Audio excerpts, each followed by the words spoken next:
di nuyu taskatu xabaar yi nga xamante ni ñoo ñëw taataan ci tey suñu kat ñu woote woon waxtaan ak waa Thiès ci benn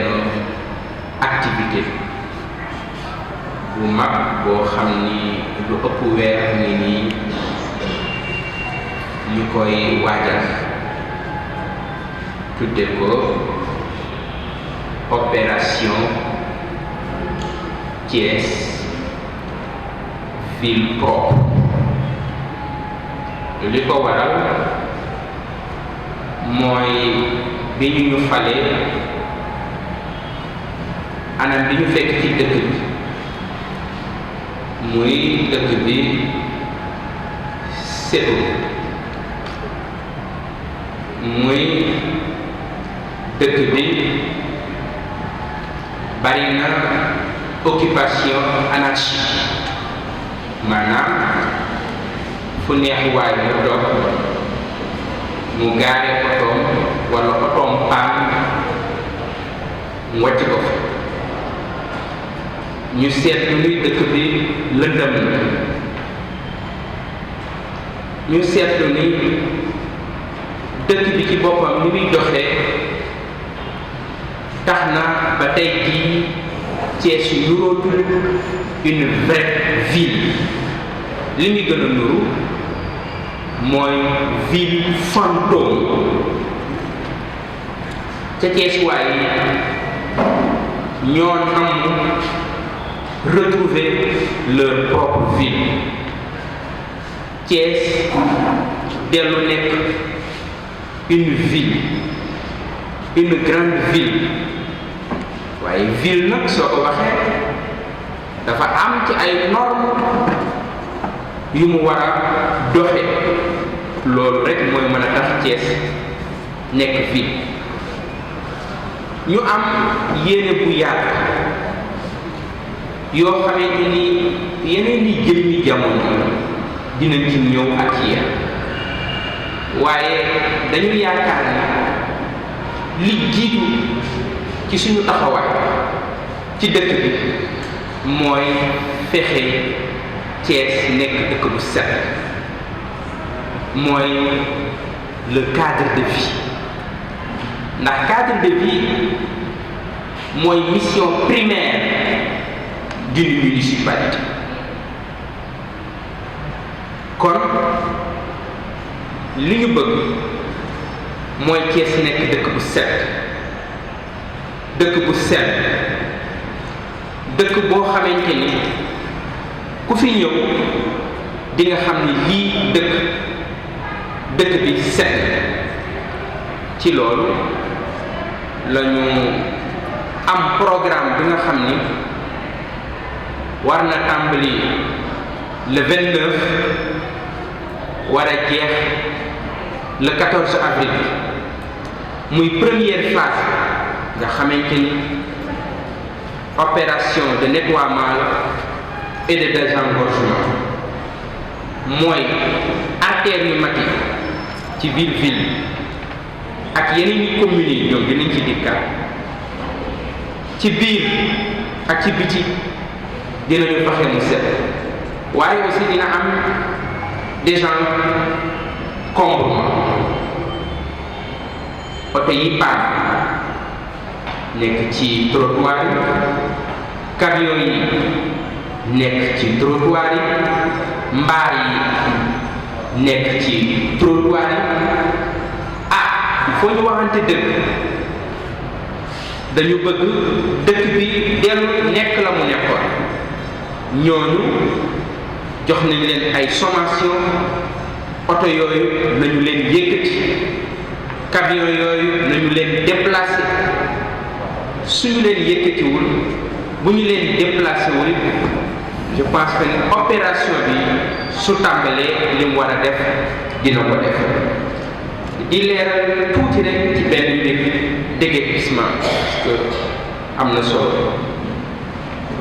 première phase bi nettoiement la, désencombrement. am na nag ay nit yoo xamante ni fi ñu nekk du ay barab yu baax ñoom xam nañ ko ci tournée bi ñu doon def avec les différents maires ñoom xam nañ ko. Première opération bi laalu déguerpissement loolu mat na def mais nit ñooñu aussi nañu xam ni foofu lu ñu jëm deuxième opération bi suñ ko tàmbalee parce que bu fekkee dañu bëgg a defaraat Thiès def ko une ville loolu mënuñ ci ñàkk yëgsi mais dinañu ci waxtaan ak ñoom ñu jàppalante ci ak ñoom ñu dimbalante ci ak ñoom ñu xam ni ñun dañuy liggéeyal askan wi rek dañu bëgg a defaraat toogaay yi ba mu gën a jekk ba Thiès nekk dëkk bu rafet ba Thiès nekk dëkk bu naat ndaxte loolu dafa am solo bi mooy bu ñu defarul cadre de vie mënuñu defar dara parce que dañuy wax un corps sain dans un esprit sain mais aussi une vie dans un cadre de vie sain suñu yéene mooy dëkk bi set ca fii ki fan dina am ay jéego yu am solo yoo xamante ni dinañu ko ci dox waaye opération bi du yam rek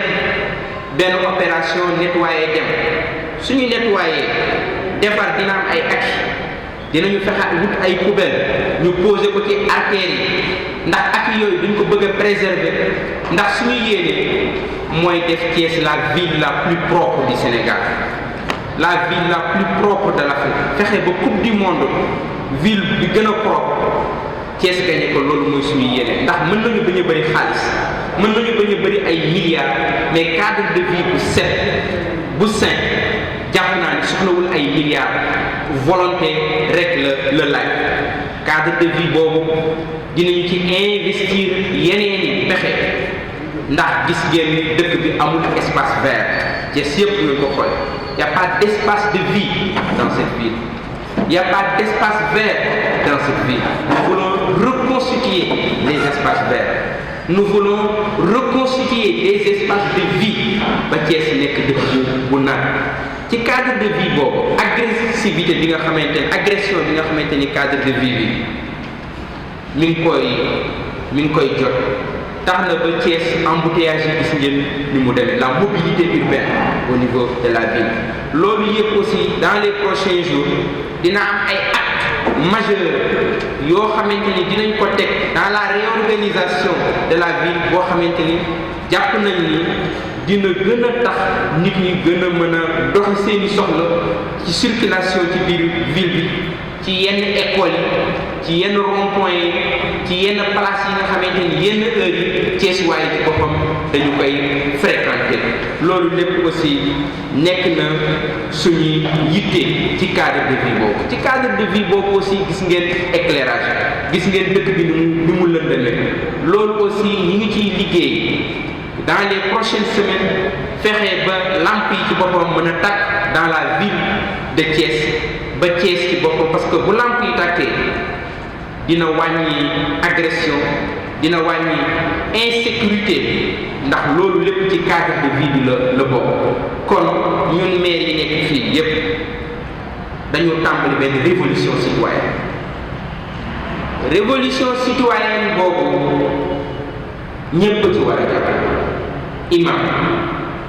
jeune chef de quartier commerçant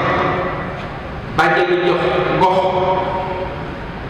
les élèves les étudiants les journalistes dans le cadre de votre travail dans la communication ku ci nekk ñi jàpp ci xam ni liggéeyee lu ñu maître Ousmane Diagne defal lu ñu Birame Souleye Diop dañu bëgg Thiès dellu nekk ville bi mu nekkoon nekk une belle ville nekk une grande ville boo xamante ni di ngeen am fierté bi ciy yeewu ndax di ngeen gis ni dëkk bu set la di ngeen gis ni dëkk bu am ordre la di ngeen gis ni dëkk bu am cohérence la di ngeen gis ni dëkk bu am maandute la di ngeen gis ni dëkk la boo xamante ni nit ñi ñuy góorgóorlu ngir tabaxal ko suñu bopp fexe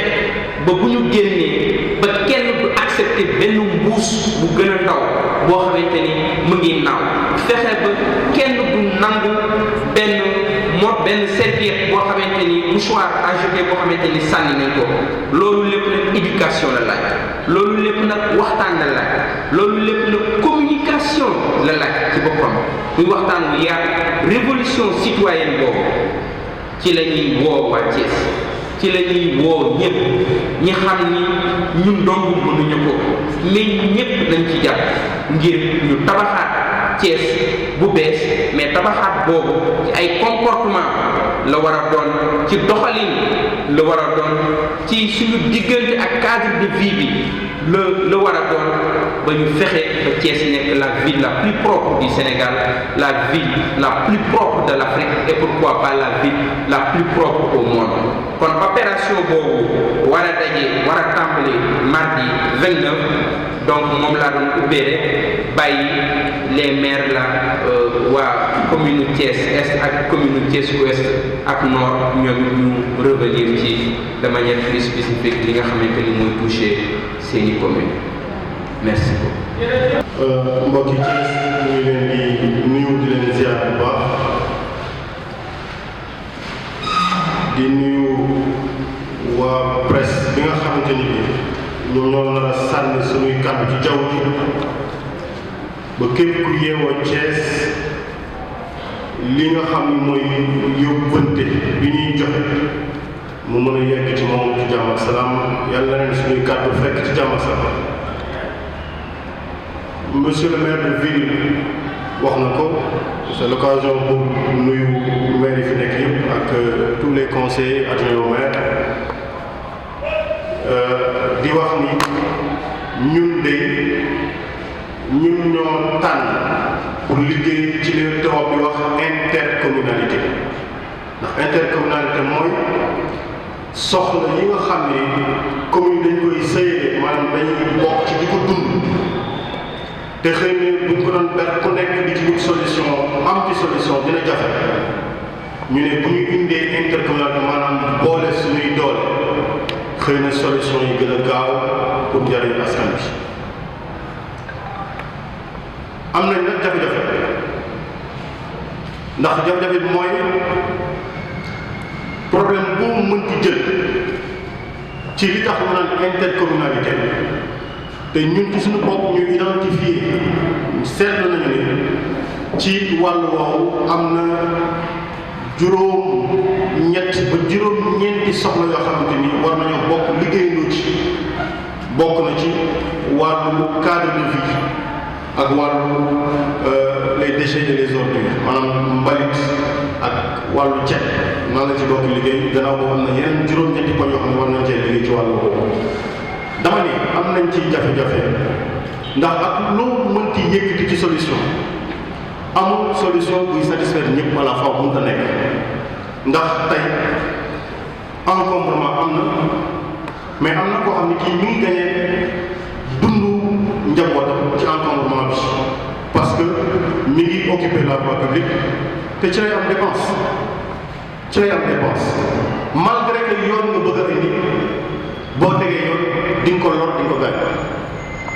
ñun nag xëy na suñu dënn yi dañ day xaajaloo la xaajaloo bi mooy ndax da nga koy def ngir jëriñ askan wi wala ndax da nga koy bàyyi ngir sàmm dépense muy une grande problématique waaye bi ñuy jël municipalité c'était pour être au service de la plus grande majorité maanaam jëriñ li ëpp ci askan bi jëriñ li ëpp ci askan bi nag du jëriñ askan bi yëpp mais seet li gën a méngoo ak yoon tey dem ci bëgg-bëggu askan bi ngeen dox ci waaye di ci dox ak tey nag ndax lu ci mën ci am donte dafa am koo xam ne ki dafa wàcc yoon li jiitu ci réflexe mooy la discussion waxtaan mooy diisoo mooy def ni ko diine di waxee shura ba tënk dara ku nekk dina xam bokk na ci li ñu bëgg a def yépp nag wàllu solution yi nga xam ne moo war a démarrer ci fan yi jëm monsieur le maire wax na ko muy bale mbedd mi dindi jalu suuf yi ak jalu mbalit yi ak jalu xeer yi ci mbedd yi yëkkati lépp loo xam ne lii weñ la gu diis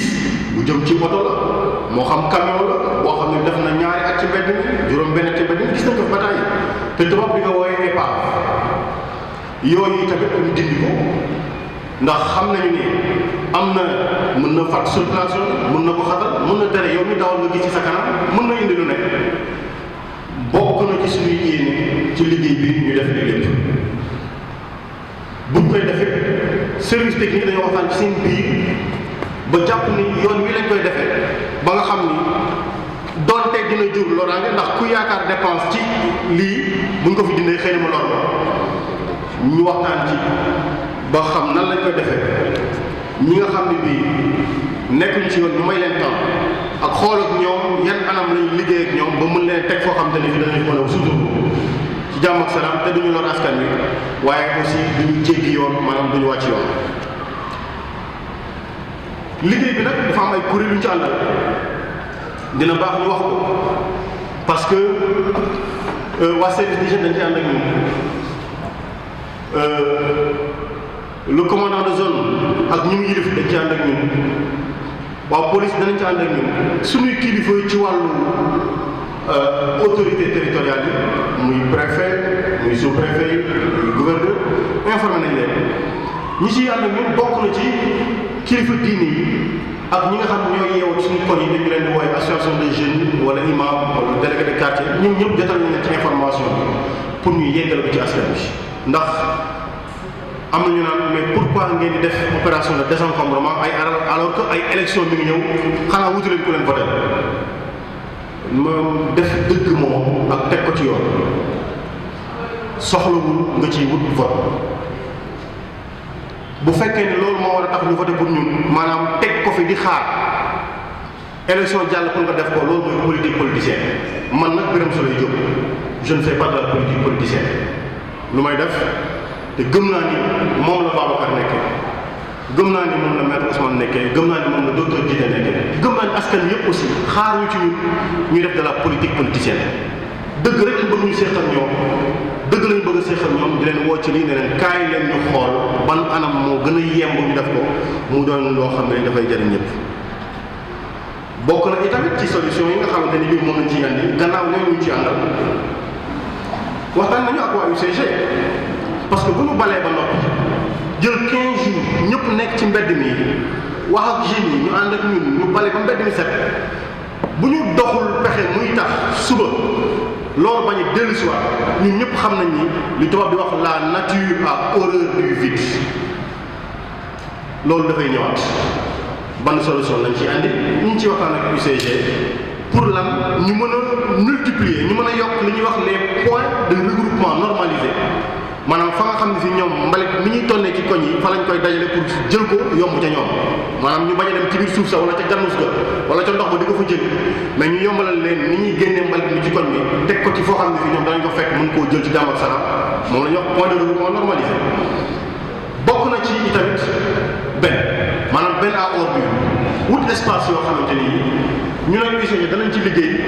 teg fa mbalit mi pour mu gën a jege loxo nit ñi waaye sunu île mooy at yi di ñëw ñu mën a am le système de tri maanaam segg bi tax li nga xam ni mbalit la waaye weñ la féete fii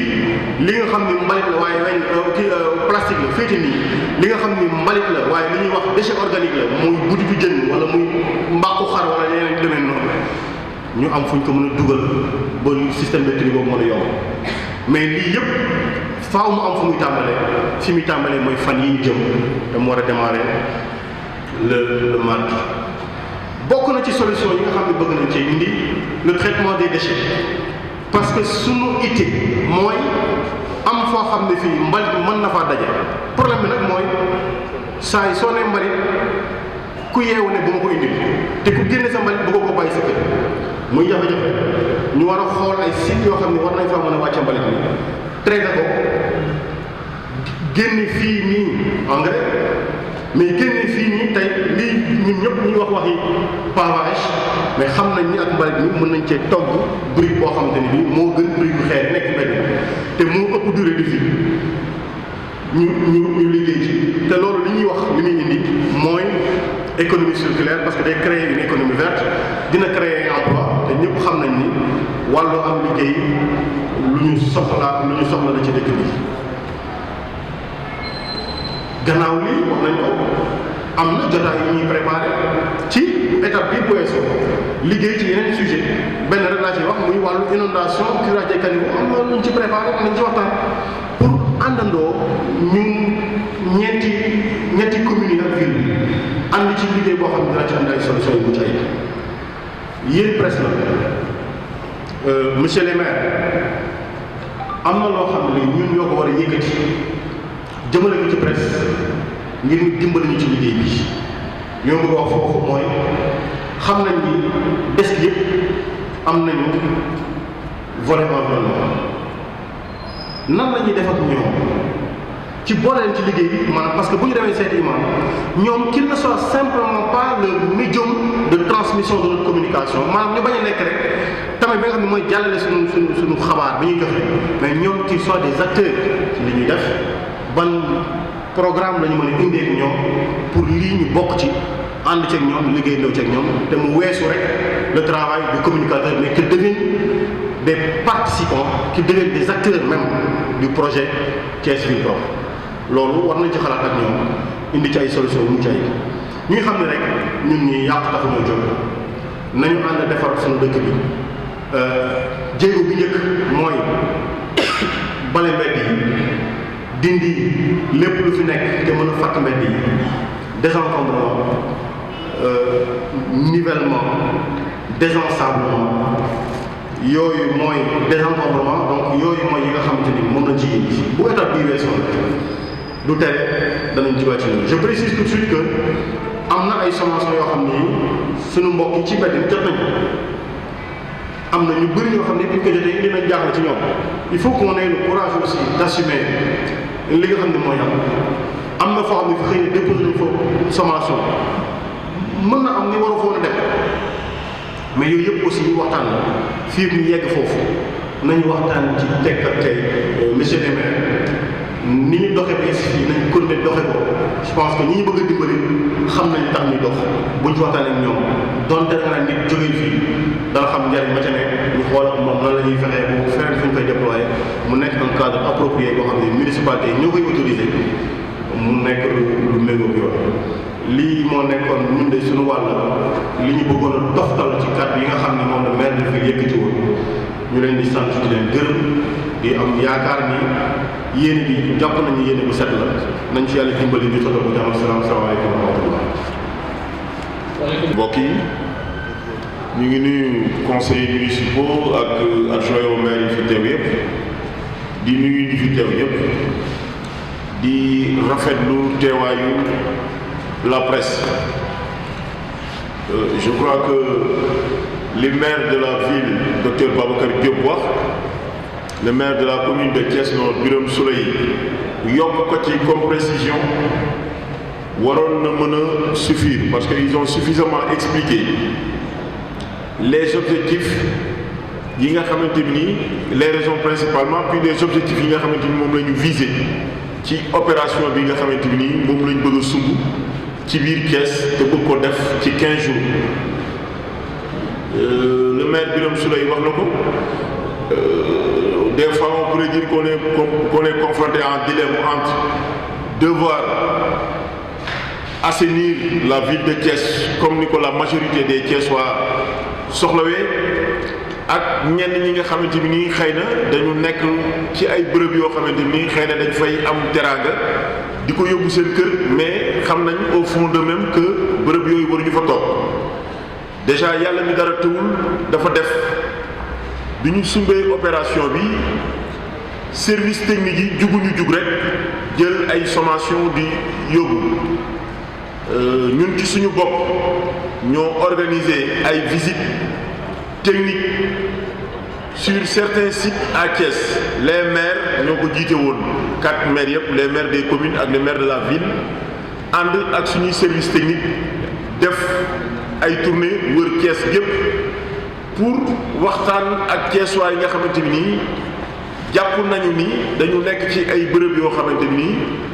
dafay gêner la circulation wala ñi population yi nga xamante ni dañuy jël ay bërëb yoo xamante ni nii mbalit waru fa nekk di fa këpp mbalit wala di ko Birame Souleye waxee toujours ñoo xamante ni dañu jël seen ay oto gaare ko ci ay bërëb yoo xamante ni depuis plusieurs années oto yooyu ñu ngi fa ñu leen di wax ay épave ba pare di gêner la circulation. Thiès dafa xat te bu commune bu nekk bëggoon a nekk di sumb liggéey bi ci commune am xëy na mën na jafe ci moom mais comme ni ko les maires qui m'ont succédé waxee ñun dañu inscrire suñu mandat bi dans le cadre de l'intercommunalité talaata bu jekk bu jot les maires des 3 communes dañuy nekk ci ginnaaw maire de la ville ñu dajaloo ci benn maire yi toog xool li nga xamante ni nii moom mooy les dossiers les plus urgents pour les populations ñu xool yan solution lañ ci mën a apporter mais ñu defandoo ko ensemble ci dynamique boobu la ñu inscrire ci dynamique boobu la ñu bëgg a inscrire suñu mandat parce que loolu la ñu jàpp ni moom moo gën a efficace te moom moo gën a war a mën a solutionner problème yi nga xamante ni Thiessois yi ñu ngi koy jànkonteel. Donc opération bi nekkul lu dul nettoyer ville de Thiès parce que Thiès ku ko xool Thiès bu njëkk ga ak Thiès bu léegi gi nga xam ni xar kanamu Thiès changé na bu baax et man mii nga xam ni man maa nekk maire commune bu Thiès Est xam naa ci dara parce que Thiès Est soo ko xoolee rek banlieue bu Dakar la lay renvoyer te buñ ci jógul dinañu dem ba xat-xat yi am Dakar moom la ñuy remarqué Thiès Est Thiès léegi bu 5 heures jotee rek da ngay xool nga gis ni oto yi en circulation pour que ñu daw sax c'est tout un tas de problème donc loolu bu ñu ko teel te saafara dinañ dem ëllëg bu bëgg ko saafara te duñ ko mën a saafara yenn koñ yi man ba ma nekkee maire ak léegi rek ràññee nañ ci suñu commune mu am fa 4 incendies te 4 incendies yëpp bu ci nekk woo nañ sapeur pompier pour mu ñëw mais sapeur jotut a fay lakk ji parce que bu sapeur di ñëw ndax ay mbedd yu xat bu ñuy ñëw fekk nañ lakk gi lakk kër yooyu ba kër yooyu jeex donc yooyu yëpp dafa nekk ay jafe-jafe yoo xamante ni dafa nekk biir Thiès donc loolu moo tax ñu xalaat ni opération bii ñu bëgg a def te nga xamante ni la première phase consistera en une opération de nettoiement opération de nettoiement et de désencombrement pour que mbedd yi ñu xool ñi nga xamante ni seen toogin ci yenn artère Thiès yi nekkul toogin bu baax ñu xool nu ñuy def ba ñooñu ñu ñogal ko épave yi nga xamante ni nekk nañ ci yenn allées yi te mu nekk allées yoo xam ne ñun ak Thiessois yëpp ñoo ko bokkandoo remarqué doo épave yooyu aussi ñu xool nan la ñuy fexee ba ñu débarrasser ko ci mbedd yooyu pour que mbedd yooyu maanaam mën a nekk mbedd yoo xamante ni mbedd yu leer la donc le maire Birame Souleye wax na ko loolu dañ ko bëgg a def ànd ci ak association yi nga xamante ni ñoo nekk Thiès muy les ASC d'abord les ASC yi nga xamante ni li ñu remarqué mooy que ASC yi souvent seen i activité dañ koy cantonné ci bu nawetaan commencé rek bu nawetaan jeexee ASC yu bëri du ñu defati benn activité donc bëgg nañu impliquer les ASC au premier plan pour que opération de nettoiement boobu ASC yëpp ñu gis leen ci bu baax a baax a baax bàjjenu gox yi aussi le maire de la ville déjà reçu sensibiliser leen et jàpp nañu ñoom tamit dinañ ci am taxawaay bu rafet. maintenant nag nos amis de la presse ni ko Birame waxee parce que presse bi am nañ un rôle bu mag a mag de sensibilisation boo xamante ni mën nañ ko jouer ci mbir mi ba nga xamante ni désinformation du ci am parce que li ñu tax a jóg defuñu ko pour suñu teeyaayu bakkan rek mais dañ ko def parce que dafa nekk une demande sociale des populations donc comme demande sociale des populations la te ñun liñ fi tax a jóg population yi la moo tax ñu ni presse bi aussi dinañ leen sensibiliser pour que à leur tour ñoom ñu mën a sensibiliser les populations ñu xam ni lii ñuy def dañ ko def parce que c'est devenu une demande sociale et que c'est devenu aussi une nécessité donc loolu mooy li nga xamante ni rek à la suite du maire de la ville et à la suite du maire de la commune de Thiès Nord bëggoon nañ ko ci yokk pour wax rek ni l'opération n'est dirigée contre personne mais c'est seulement pour nettoyer la ville et désencombrer certaines artères de la ville dañuy remercier aussi de passage certains Thiessois parce que ñu ngi ci sumb liggéey bi mais am na ci ay doomu Thiès yu bëri yoo xamante ni ñu nekk dans le domaine de l'entrepreneuriat ñu nekk ay promoteurs yoo xamante ni am nañu matériel à côté de l'UCG de la FERA ak de nos services techniques yi nga xamante ni ñoom la ñuy ànd ci liggéey bi am na ay doomu Thiès yoo xamante ni qui se sont manifestés et sont disposés à mettre leur matériel et leurs moyens à notre disposition pour que opération boobu mën a nekk une parfaite réussite. Je vous remercie de votre aimable attention. Merci.